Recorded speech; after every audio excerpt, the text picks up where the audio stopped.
Firoz Gandhi college Hindi विभाग द्वारा संचालित ऑनलाइन कक्षाओं में आपका स्वागत है। मैं हूं डॉक्टर संतोष पांडे। यह क्लास एमए हिंदी के अंतिम वर्ष के विद्यार्थियों के लिए पत्रकारिता प्रशिक्षण एवं प्रयोजन मूलक हिंदी प्रश्न पत्र के लिए रिकॉर्ड की जा रही है। पिछली कक्षा में हमने जिस विषय को लिया था वो था टेली ड्रामा, और इस पर एक अच्छी खासी बातचीत हम लोग कर चुके थे। हम इसमें कुछ हेडिंग्स लिखवा रहे थे आपको, और आप उन्हें लिख रहे थे। बीच बीच में हम लोग आपस में बातचीत भी कर रहे थे, व्याख्यायित भी करते चल रहे थे। हमने अंतिम में जो हेडिंग ली थी वो थी संघर्ष, और संघर्ष के अंतर्गत एक लाइन आई थी कि यह संघर्ष मानसिक या अंतर्द्वंदी और बाह्य या शारीरिक दोनों प्रकार से हो सकता है। तो मैंने बताया था कि अगली क्लास में हम इस पर बात करेंगे कि कोई भी संघर्ष मानसिक या अंतर्द्वंद के स्तर पर कैसे होता है, और कोई भी संघर्ष बाह्य या शारीरिक स्तर पर कैसे हो सकता है। तो समझते हैं। देखिए, संघर्ष दो प्रकार का होता है। एक बाह्य संघर्ष होता है, एक अंतः संघर्ष होता है। यानी एक संघर्ष आपको बाहर से दिखेगा और एक संघर्ष आपको बाहर से दिखेगा नहीं, वो अंदर ही अंदर चलता रहेगा। तो जो मन के स्तर पर, दिल के स्तर पर, दिमाग के स्तर पर, हृदय के स्तर पर, अंतरात्मा के स्तर पर जो संघर्ष चलता रहता है वो आंतरिक संघर्ष कहलाता है, और शरीर के स्तर पर जो संघर्ष चलता रहता है वो शारीरिक संघर्ष कहलाता है या बाह्य संघर्ष कहलाता है। अब शरीर के स्तर पर संघर्ष कैसे चल सकता है? जैसे मान लीजिए कोई लेबर है, अब उसे जी तोड़ परिश्रम करना है, हाड़ तोड़ परिश्रम करना है, तब जाकर के शाम को उसको मजदूरी मिलेगी।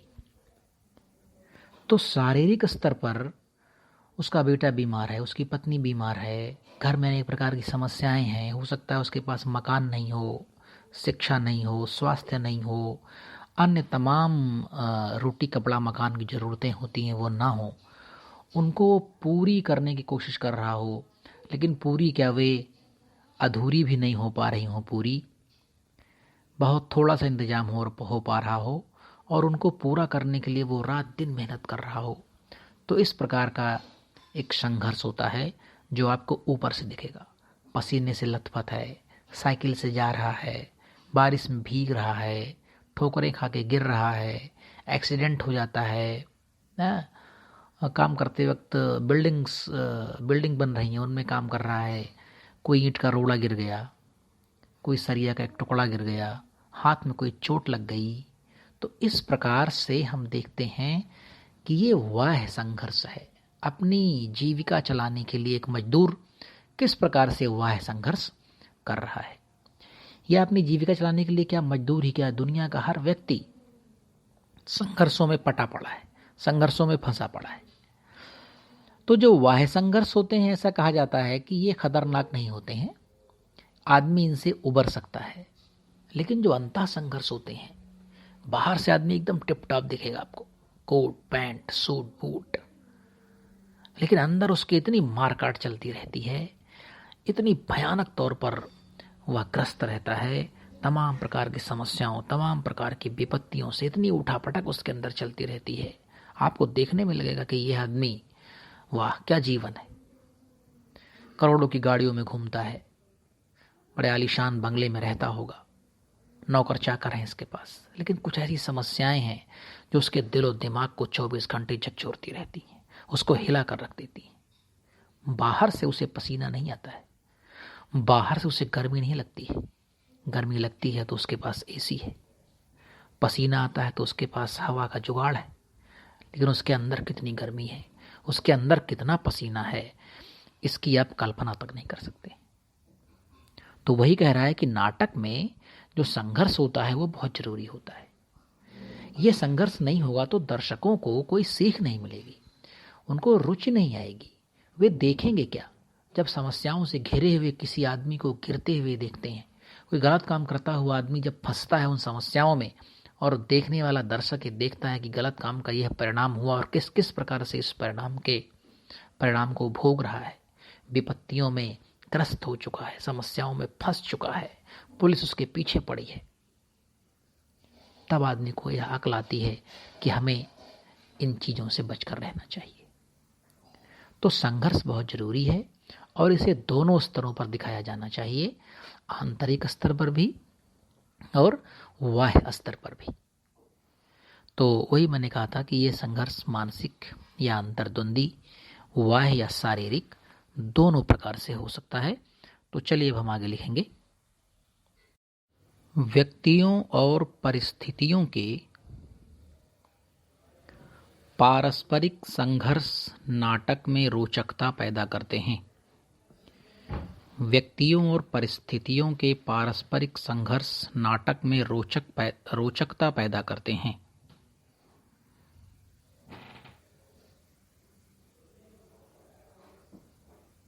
यह संघर्ष व्यक्ति व्यक्ति, व्यक्ति समाज, व्यक्ति व्यवस्था के बीच हो सकता है। मतलब ये जो संघर्ष होता है, जो टकराव होता है, ये हो सकता है व्यक्ति से व्यक्ति का टकराव हो, संघर्ष हो, यह हो सकता है व्यक्ति से समाज का संघर्ष हो, यह हो सकता है व्यक्ति से कुछ व्यवस्थाओं का संघर्ष हो, सरकारों से न बनती हो, समाज से उसकी न बनती हो, अन्य किसी रूल्स रेगुलेशंस के तहत वो परेशान हो। तो इस तरह से संघर्ष ये कई स्तरों पर चल सकता है। चलिए अब अगली हेडिंग लिखेंगे हम, दृश्य। दृश्य। टेली ड्रामा स्क्रीन के लिए लिखा जाता है। टेली ड्रामा स्क्रीन के लिए लिखा जाता है। वहां ध्वनि के साथ साथ दृश्य भी महत्वपूर्ण होता है। वहां ध्वनि के साथ दृश्य भी महत्वपूर्ण होता है।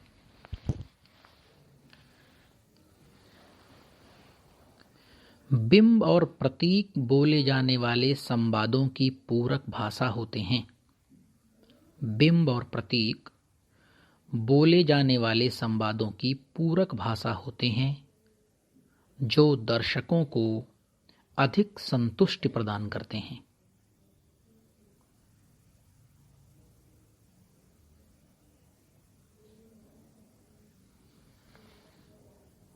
कैमरे की गति के साथ अभिनेता के आंखों का इशारा। कैमरे की गति के साथ अभिनेता के आंखों का इशारा। मुखाभिनय, मुखाभिनय मुख से किया गया अभिनय। शारीरिक संकेत आदि एक नए संवाद को जन्म देते हैं।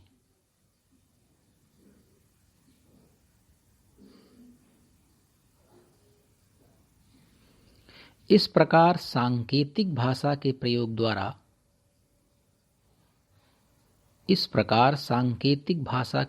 द्वारा दृश्यों को उभारने में नाटक की सफलता होती है। अगली हेडिंग डालेंगे, ध्वनि प्रभाव एवं संगीत। ध्वनि प्रभाव एवं संगीत। टेलीविजन नाटक में दृश्यात्मकता पर अधिक बल होने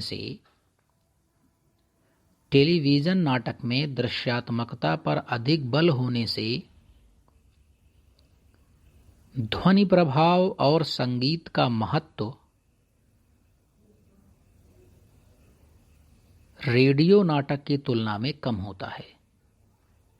टेलीविजन नाटक में दृश्यात्मकता पर अधिक बल होने से ध्वनि प्रभाव यानी साउंड इफेक्ट और संगीत यानी म्यूजिक का महत्व रेडियो नाटक की तुलना में कम होता है। देखिए, रेडियो नाटक में क्या होता है, दिखता नहीं है, तो वहां पर ध्वनि प्रभाव और संगीत का बहुत ज़्यादा प्रयोग करना पड़ता है। लेकिन जो टेली ड्रामा होता है, जो टेलीविज़न पर दिखता है, वो हमें दिखता भी और सुनाई भी पड़ता है। तो इसलिए वहाँ पर ध्वनि प्रभाव एवं संगीत का जो प्रयोग है वो रेडियो की तुलना में कम होता है।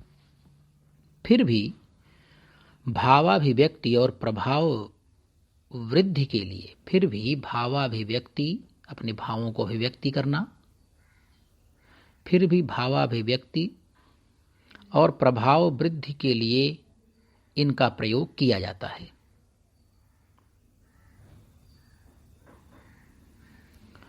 हेडिंग नंबर 6 डालेंगे हम, प्रारंभ और अंत।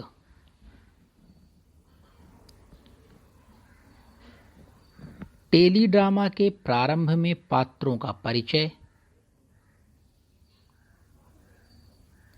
परिवेश, उद्देश्य, समय और स्थान का चित्रण अनिवार्य होता है।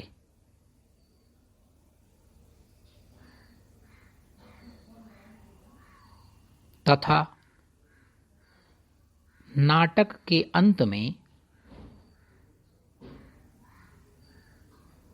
नाट्य लेखक अपनी कल्पना शक्ति के द्वारा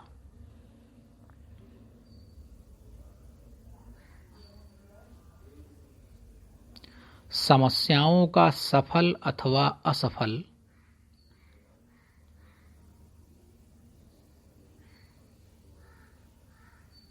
संवाद प्रस्तुत करते हुए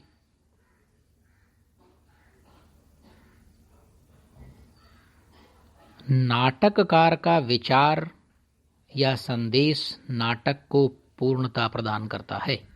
नाटककार का विचार या संदेश नाटक को पूर्णता प्रदान करता है।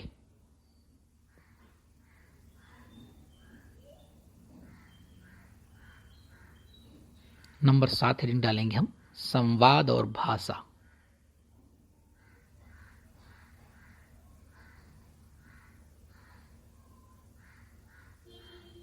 संवाद और भाषा। टेली ड्रामा के संवाद कथा को बढ़ाने वाले, टेली ड्रामा के संवाद कथा को बढ़ाने वाले, चरित्रों का विश्लेषण करने वाले होते हैं।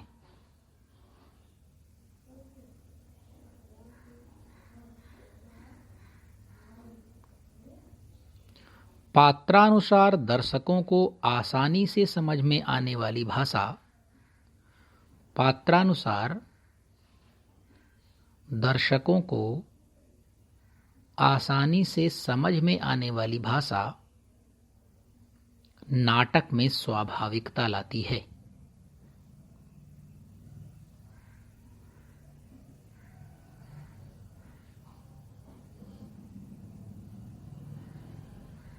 संवाद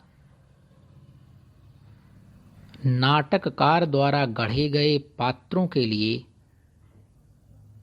संवाद नाटककार द्वारा गढ़े गए पात्रों के लिए गढ़ी गई स्थितियों में बोले जाने के लिए गढ़े जाते हैं। संवाद नाटककार द्वारा गढ़े गए पात्रों के लिए गढ़ी गई स्थितियों में बोले जाने के लिए गढ़े जाते हैं। अब हम डालेंगे हेडिंग नंबर 8, मुखाकृति का महत्व।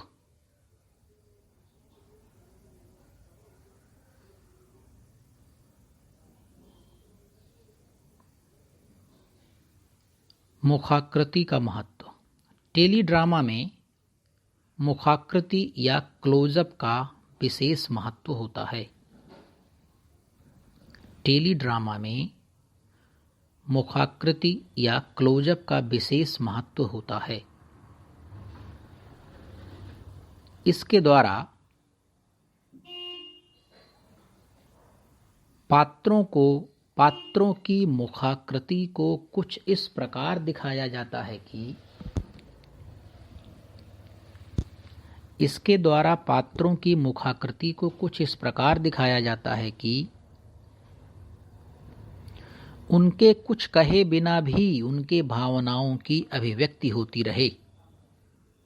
उनके कुछ कहे बिना भी उनके भावनाओं की अभिव्यक्ति होती रहे।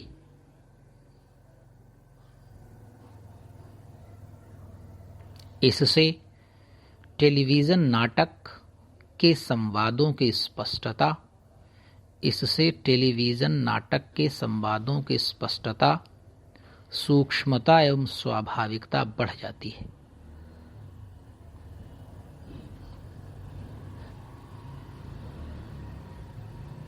इससे टेलीविजन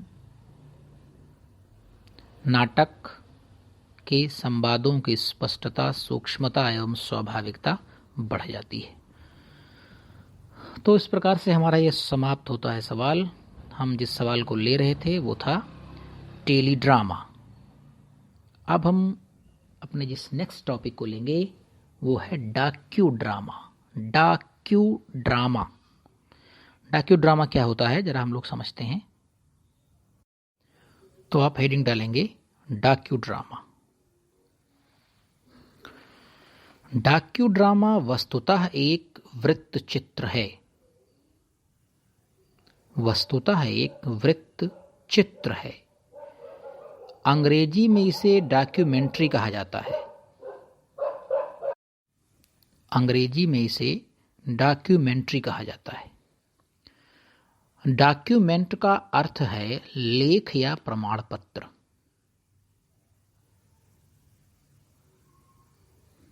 हिंदी शब्दकोश में वृत्त चित्र के लिए शिलालेख या विशिष्ट घटना की जानकारी देने वाला सिनेमा रील, शिलालेख या विशिष्ट घटना की जानकारी देने वाला सिनेमा रील अर्थ मिलता है।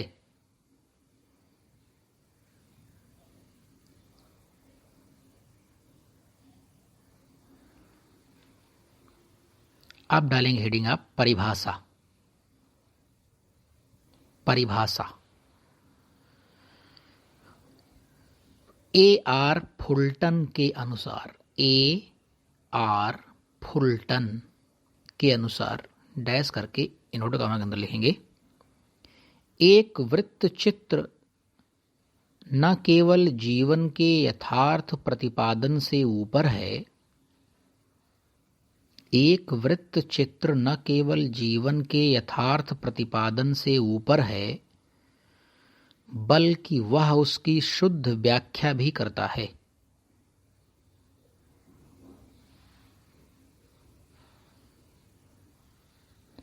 वृत्त चित्र जब तक मानव जीवन की व्याख्या करता है, तब तक कथात्मक चित्र होता है। वृत्त चित्र जब तक मानव जीवन की व्याख्या करता है, तब तक कथात्मक चित्र होता है, और जब वह किसी स्थान विशेष का यथार्थ चित्रण प्रस्तुत करता है,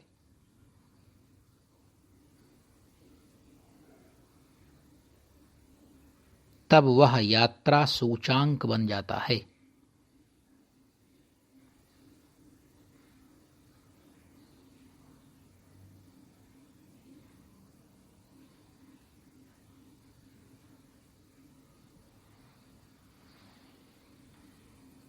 नेक्स्ट हेडिंग लिखेंगे आप यथार्थ की सृजनात्मकता।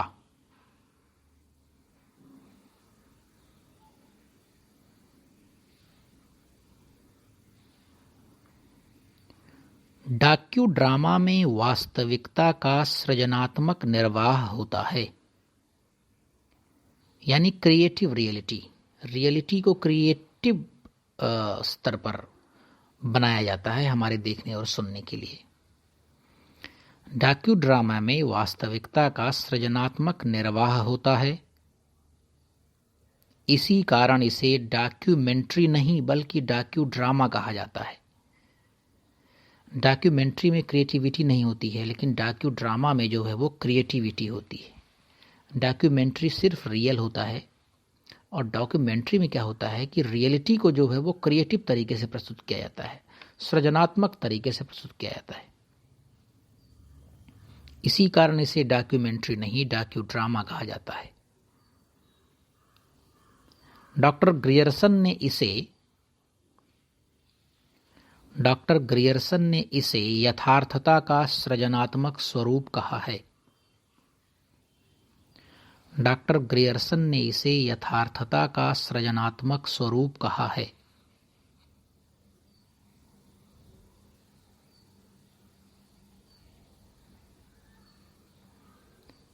डाक्यू ड्रामा में वास्तविक घटनाओं को डाक्यू ड्रामा में वास्तविक घटनाओं को नाटकीय रूप में इस प्रकार चित्रित किया जाता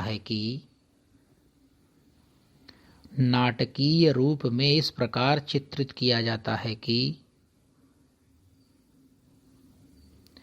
उसकी सृजनात्मकता लोगों को आकर्षित कर सके।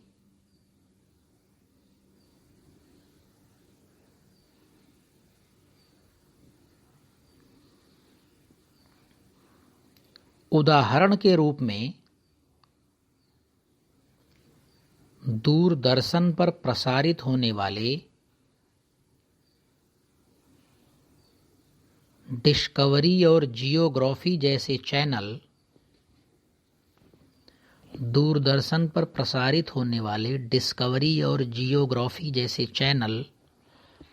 वास्तविक चित्रों को नाटकीय अंदाज में इस तरह प्रस्तुत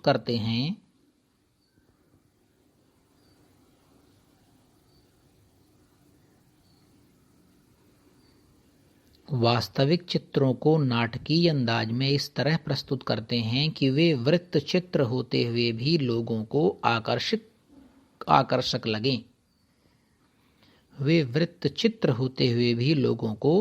आकर्षक लगें।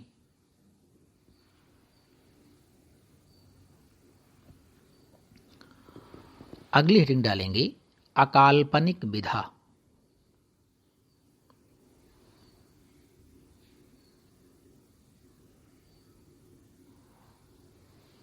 यानी ये जो विधा है अकाल्पनिक है, ये कल्पना का इसमें कोई कार्य नहीं है। डाक्यू ड्रामा में प्रमाण और सत्यता के महत्व को देखते हुए कहा जा सकता है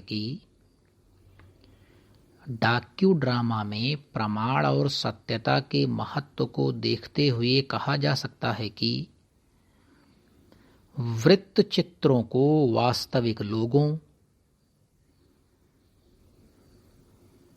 घटनाओं, प्रसंगों को फोकस में रखते हुए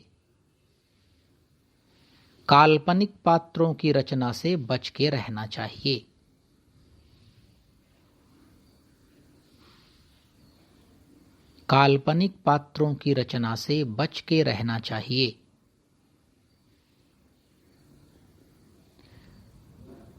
वृत्त चित्र में कला और पत्रकारिता दोनों का संयुक्त रूप दिखता है।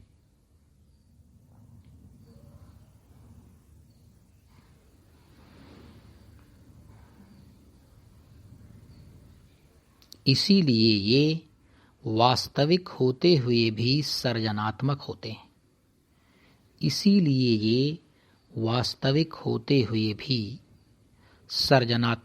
हैं।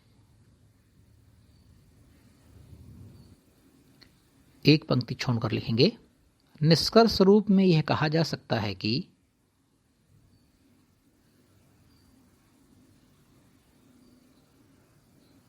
वृत्त चित्रों का विकास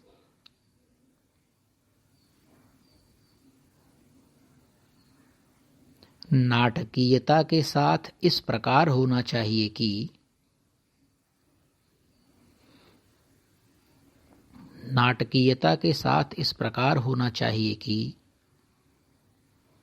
उसका प्रसारण एक कहानी के रूप में किया जा सके।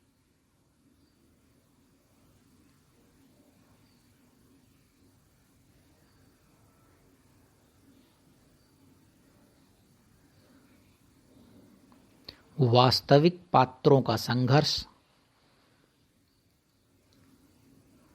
और उत्तेजना का सृजनात्मक ढंग से चित्रण आवश्यक होता है। वास्तविक पात्रों का संघर्ष और उत्तेजना का सृजनात्मक ढंग से चित्रण आवश्यक होता है, जिसे वृत्त नाटक के रूप में फिल्माया